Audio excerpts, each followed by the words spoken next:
Assalamualaikum warahmatullahi wabarakatuh. Ketemu lagi dengan materi Customer Relationship Management yang dibawakan oleh Bu Koni.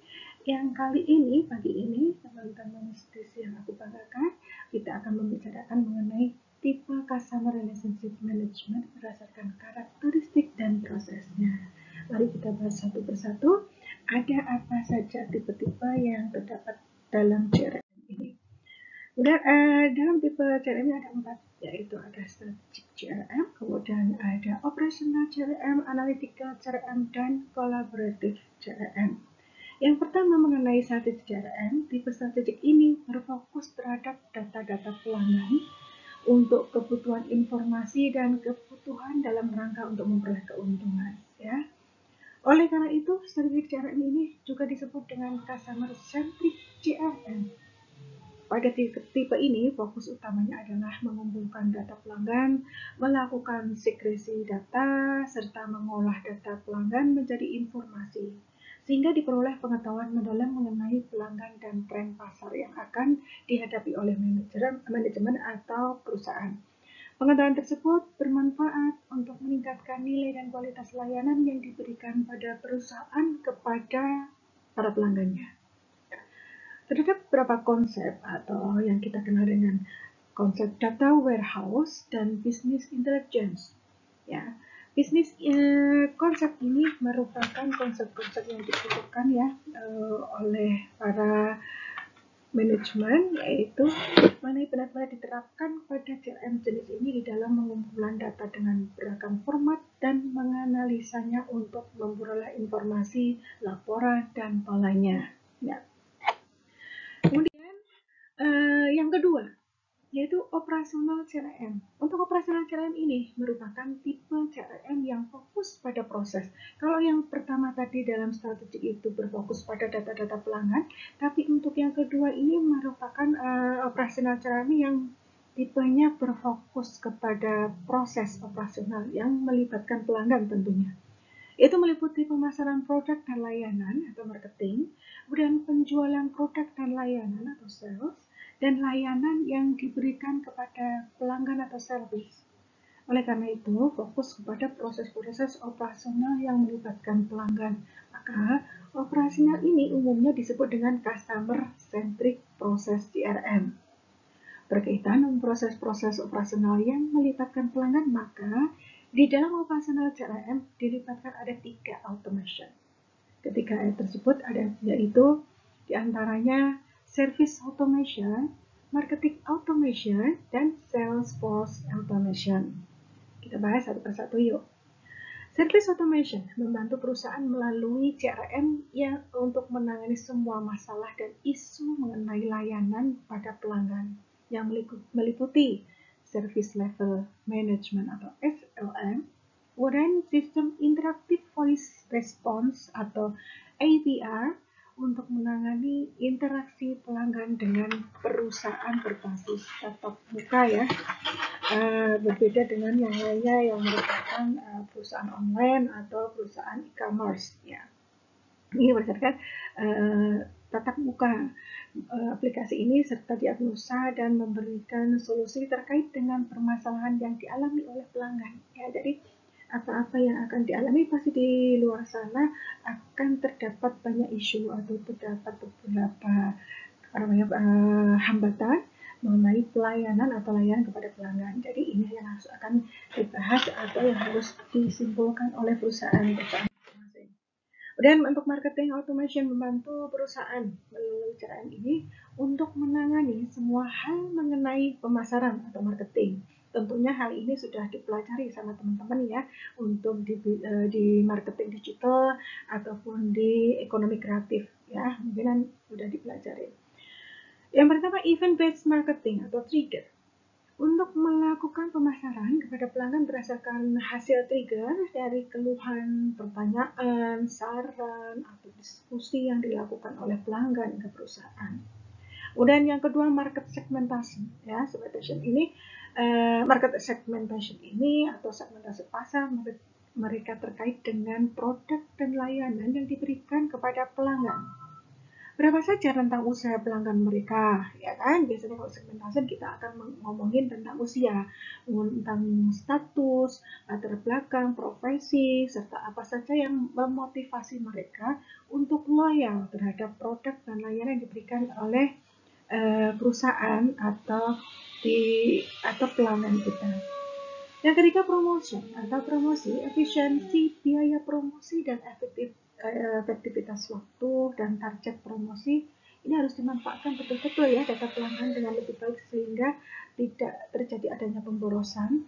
Apakah promosi ini akan dilakukan melalui tools media sosial, akan dilakukan oleh tools di marketing e-commerce, apakah akan dilakukan pada audiovisual di outdoor atau indoor dan sebagainya. Banyak cara ya untuk melakukan promosi. Nah, ini harus dilakukan secara jeli atau secara perhitungan yang matang, karena apakah promosi yang dilakukan ini efektif atau tidak, atau apakah terjadi yang sebaliknya merupakan pemborosan. Oke, yang berikutnya terdapat 3 hal yang umum ditangani oleh CRM, yaitu yang ditangani yang sangat penting, yang secara umum tapi tetap penting, yaitu account management, proposal management, product configuration. Ya, untuk yang account management, di mana perusahaan dapat menyimpan data-data transaksi pelanggan, seperti balik kartu kredit, jumlah transaksi, produk dan layanan yang dipilih, kemudian apakah menggunakan auto debit, apakah akan melakukan transaksinya melalui m-banking dan sebagainya, sehingga menjadi tambahan pengetahuan bagi perusahaan mengenai pola transaksi yang digemari oleh para pelanggannya. Kemudian yang kedua, ini di mana perusahaan dapat menambah data-data mengenai pelanggan dan juga menggali informasi lebih jauh bagi teman-teman ya, mengenai pelanggan atau mengenai mereka dengan cara menyodorkan proposal mengenai produk dan layanan kepada pelanggan yang di dalamnya memuat data untuk diisi oleh pelanggan atau identitas pelanggan, produk dan layanan yang paling diminati dan tidak diminati. Ini biasanya teman-teman kalau pernah mengalami ya, biasanya kita akan mengisi sebuah kuesioner ya, sedikit, baik itu kita kalau belanja dalam belanja pasar online ataupun e-commerce atau maupun langsung face to face atau langsung dari toko. Biasanya ada beberapa perusahaan atau toko yang melakukan survei dengan cara mengisi kuesioner. Kemudian product configuration, di mana pelanggan diberikan hak untuk ikut memberikan saran di sini, pendapat dan mempertimbangkan mengenai produk dan layanan daripada yang sudah diberikan, produk yang diberikan oleh perusahaan. Kemudian dirilis, dan bahwa juga terdapat tarif atau harga ya, yang di dalamnya ini perusahaan dapat mengetahui keinginan pelanggan mereka serta kemampuan pelanggan mereka di dalam menyikapi harga dari produk atau layanan yang ditawarkan oleh perusahaan. Apakah lebih kemahalankah kemungkinan, ataupun tidak sesuai dengan harga dengan kualitas produknya dan sebagainya. Untuk itu, product configuration ini perlu ya dilakukan oleh perusahaan untuk merilis atau menganalisis mengenai harga dari produk yang ditawarkan oleh pelanggan. Kemudian untuk yang ketiga atau tipe yang ketiga, yaitu analitik CRM, merupakan tipe CRM yang fokus untuk kebutuhan analisis data-data pelanggan ya, dan data-data internal perusahaan yang terkait dengan pelanggan dan transaksi, misalnya finansial, pemasaran, penjualan. Dan analitik CRM ini berfungsi membantu pengguna level atas pada perusahaan pemilik saham, pemilik perusahaan, pemegang keputusan, dan sebagainya. Di dalam melakukan analisis lebih didesain strategi perencanaan bisnis perusahaan di depannya. Untuk itu, teknologi yang paling layak digunakan pada tipe CRM ini adalah data warehouse yang tadi di depan sudah dijelaskan oleh Bu Koni. Kemudian yaitu mengenai customer database. Di dalamnya tersebut tersimpan data-data pelanggan dan kemampuan untuk melakukan analisis data manfaat online analytical process atau OLAP. Analytical CRM, sistem dan aplikasi dibagi menjadi 2 bagian. back office analytical CRM, kemudian front office operational CRM, front of kemudian peran front office operational CRM, dan menjadi tetap muka aplikasi bagi pengguna akhir, di mana di dalamnya terdapat 3 modul, yaitu seperti sales system atau untuk penjualan, marketing system untuk pemasarannya, kemudian customer service system untuk pelayanan kepada pelanggan. Kemudian yang berikutnya itu kita akan membahas mengenai collaboration CRM ya. Untuk collaboration CRM itu merupakan tipe CRM yang fokus pada pemanfaatan perangkat lunak komputer atau software. Itu untuk meningkatkan mengoptimalkan pelayanan kepada pelanggan dan pencapaian tujuan bisnis perusahaan ya. Maka karakteristik utama dari collaboration CRM ini adalah adanya pemanfaat software. Ya, dimanfaatkan software yang sudah ada dan adanya hubungan dengan analytical CRM, yaitu terutama pada back office dan sistem, dan operational CRM pada bagian front office system. Jadi kalau yang sering kita jumpai ya di sini itu merupakan perusahaan terutama perbankan, kemudian pelayanan perusahaan-perusahaan pelayanan yang tentunya menggunakan sistem adanya back office, front office ya, dan manajemen. Itu yang biasanya kita jumpai pada perbankan, kemudian perusahaan-perusahaan pemerintah gitu ya. Biasanya kita jumpai, kita temui ya tuh. Nah, kemudian untuk yang berikutnya yaitu untuk pembahasan 4 tipe dari CRM kita bahas. Kemudian selanjutnya kita akan membahas 8 karakteristik utama CRM ya.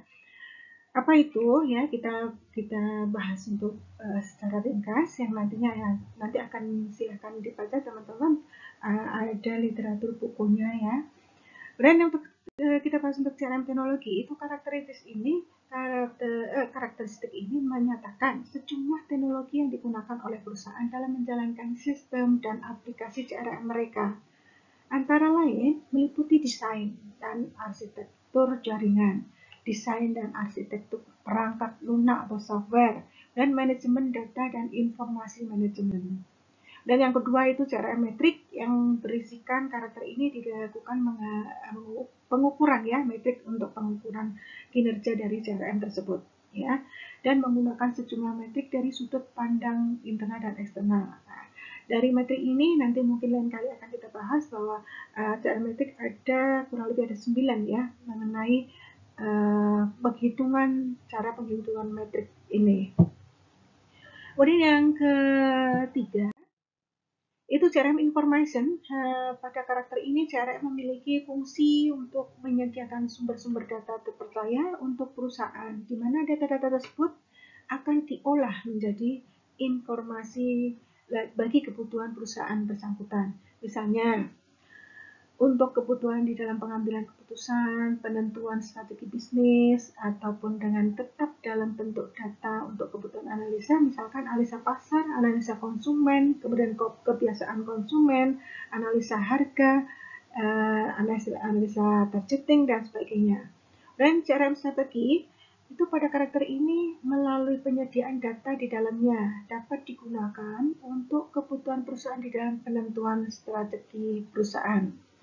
Lihat kembali ya poin nomor 3, itu penentuan strategi perusahaan bersifat penting. Selain juga adanya visi dan misi perusahaan tersebut, strategi perusahaan menjadikan perusahaan memiliki pengetahuan mengenai kemampuan internal perusahaan dan di dalam menghadapi persaingan dengan kompetitor tentunya, kemudian pemahaman perusahaan terhadap para pelanggan mereka, dan komitmen di dalam penyediaan layanan yang terbaik untuk para pelanggannya, dan kemudian pengetahuan apa yang akan menjadi kebutuhan dari para pelanggan terkait dengan produk dan layanan yang disediakan oleh perusahaan tersebut ya. Semoga sampai di sini teman-teman sudah mengerti ya. Jika ada pertanyaan mungkin nanti teman-teman bisa sampaikan pertanyaan di Google Classroom. Dan yang kelima, CRM Vision. Pada karakteristik ini, CRM membantu perusahaan di dalam mengkaji kembali visi perusahaan maupun membantu perusahaan di dalam menciptakan visi baru kemudian menjadi dasar di dalam jalannya bisnis perusahaan, selain strategi perusahaan tentunya. Kemudian yang berikut itu CRM proses. Nah, pada proses ini CRM berperan untuk menyediakan penjelasan mengenai proses-proses yang ada di dalam perusahaan melalui ketersediaan data yang berlimpah, kemampuan untuk manajemen, menganalisa, mengolahnya menjadi sebuah informasi, dan pada karakteristik ini dapat menjadi knowledge management bagi perusahaan, sekaligus membantu perusahaan di dalam manajemen dan hubungan dengan daur hidup pelanggan, ya. Nah, kemudian nih yang ketujuh, organizational collaboration. Pada karakteristik ini, perusahaan memiliki kesadaran bahwa di dalam internal perusahaan terdapat dua atau lebih subunit yang memiliki fungsi dan tugas masing-masing. Karakteristik ini membantu perusahaan untuk dapat mengenal lebih jauh struktur organisasi, kemudian mengenal lebih jauh perilaku dari setiap unit atau subunit perusahaan, perilaku karyawan, tenaga kerja di setiap unit atau subunit, kolaborasi antara unit atau subunit, dan juga pihak ketiga di luar perusahaan yang turut berperan pada perusahaan tentunya, yaitu seperti supplier, kemudian rekan bisnis, agensi, dan sebagainya. CRM menyediakan semua data-data mengenai hal ini yang dapat digunakan oleh perusahaan untuk kebutuhan analisis dan memperoleh informasi data-data mengenai internal organisasi perusahaan. Ya. Kemudian yang di dalamnya ini pegawai dan perilaku, tentunya perilaku mereka juga akan dibahas. Kemudian semua tersimpan dalam database sistem CRM perusahaan ini. Ya. Kemudian consistent value ini yang terakhir, consistent value customer experience. Pada karakteristik ini, perusahaan melalui ketersediaan data-data pada CRM dapat mengetahui lebih dalam mengenai pengalaman atau experience dari pelanggan yang meliputi market position, nilai proposition bagi perusahaan dan pelanggan, serta di konsistensi layanan yang diberikan oleh perusahaan pada pelayanan. Nah, dari ke-8 ini itu merupakan proses 8 karakteristik juga dalam CRM ya teman-teman. Nah, kemudian ada sedikit tambahan untuk 3 proses utama pada CRM ya. Kalau tadi 4 tipe, kemudian kita bahas untuk 8 karakter, kemudian 3 proses utama pada CRM ini, yaitu ada enhance, inquire, kemudian yang terakhir nanti ada satu lagi retain ya. Kita bahas untuk yang retain, kemudian yang enhance dan require bisa kita baca sebelumnya. Untuk yang retain ini adalah mempertahankan pelanggan, baik dalam hal ini adalah pelanggan yang lama maupun pelanggan yang baru. Jadi tidak hanya mempertahankan pelanggan yang lama, tapi yang baru ini perlu dianalisa lagi bahwa pelanggan ini apakah perlu untuk kita maintenance lagi. Ya, itu sangat penting. Jadi untuk mengumpulkan data pelanggan atau pelanggan, kita memerlukan data baik yang lama maupun yang baru. Ya, itu tentunya akan sangat menguntungkan bagi perusahaan. Kemudian melalui pengelolaan SDM yang berkualitas, sudah ditunjang dengan kemanfaatan teknologi informasi, salah satunya berupa sistem dan aplikasi CRM. Perusahaan dapat belajar untuk terus memperhatikan keinginan pelanggan mereka, kemudian mendengarkan keluhan pelanggan, merespon atau memberikan solusi terhadap keluhan tersebut. Maka loyalitas pelanggan terhadap perusahaan akan terus terjaga, begitu ya. Sama seperti dalam kalau kita membeli barang atau belanja dengan di e-commerce atau belanja di online, tentunya kita ada ya di situ dianjurkan untuk menilai atau dianjurkan untuk memberikan review atas barang yang sudah kita beli. Jadi dari situlah itu merupakan salah satu data untuk bagi perusahaan untuk memaintain kembali ya. Kemudian kita mendengarkan keluhan, kemudian kita akan menilai apakah produk ini layak, apakah produk ini bisa mampu menembus dari produk-produk kompetitornya gitu. Jadi ini perlu kita atau perusahaan sangat perlu untuk mempertahankan pelanggan tersebut ya. Oke, teman-teman, kemudian cukup itu saja yang kita bahas ya nantinya. Untuk Q&A, teman-teman silahkan nanti tulis ya di Google Classroom kita. Silahkan diaktifkan Google Classroom-nya sehingga kita akan sharingnya akan lebih